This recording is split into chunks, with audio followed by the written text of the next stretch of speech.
Thank you, Congresswoman, and thank you so much for being down here and visiting Dili. And of course, thank you to my colleague, Congressman Castro. I'm Greg Casar. I'm proud to represent the ground we stand on in San Antonio as long as they'll let me. Quiero que la gente aquí en San Antonio sepa que estamos aquí luchando para la liberación de Liam Ramos. Estamos aquí luchando para sacar a ICE de nuestras calles, de nuestras cortes, y diciéndole a nuestro gobierno que queremos que el gobierno federal se enfoque en nuestra seguridad y bienestar, no en separar a nuestras familias. Estamos aquí para liberar a Liam Ramos. Punto y fin. Today we say with one voice, free Liam Ramos. Free Liam Ramos. Donald Trump ran for the presidency, saying he was going to go after, quote, the worst of the worst. Today, he is holding a 5-year-old in a prison. Last year, they arrested 3,800 minors. You've seen the picture. A small child, Spider-Man backpack, scared and alone, used as bait by federal agents. Whatever your politics, I'd ask you to stop for a moment and imagine that that's your child, your little boy or little girl.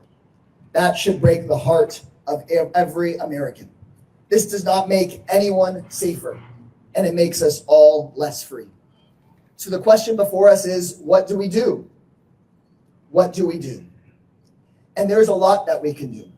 Share these stories. Talk to everyone you know about how what the president is saying is a lie. You've seen it before your very eyes.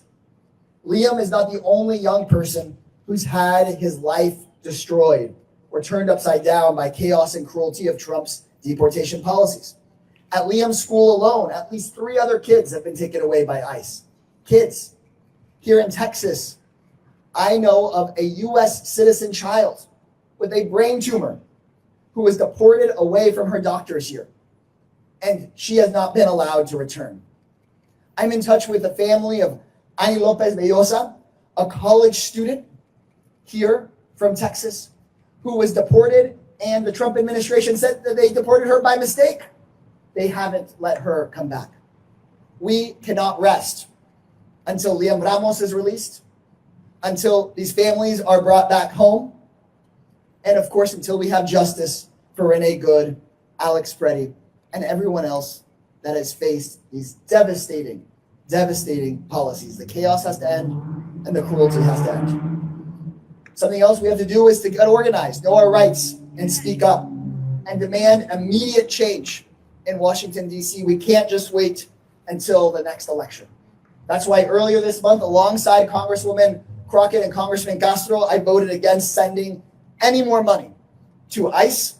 And now we need Senate Democrats to stand strong and demand an immediate end to these mass deportation policies that put us here in the first place. Yes. The Senate must demand that ICE stop invading our cities, take the masks off and put badges on. They have to stop detaining and deporting innocent people like Liam and his family. We need them to get out of our courthouses like they are here in Bexar County. Stop the warrantless arrests. And we must impeach the people responsible. Yes. Kristi Noem and Stephen Miller have to go yesterday. And I want to remind folks watching at home and the folks here that there has to be a better world after this. And one thing that we haven't talked enough about, that we need to remember, is that when there is a new president in the White House, we can't leave communities behind like those in San Antonio ever again.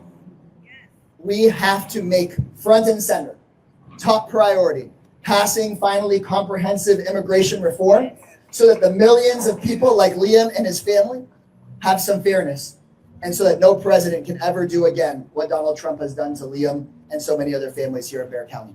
Thank you guys very much.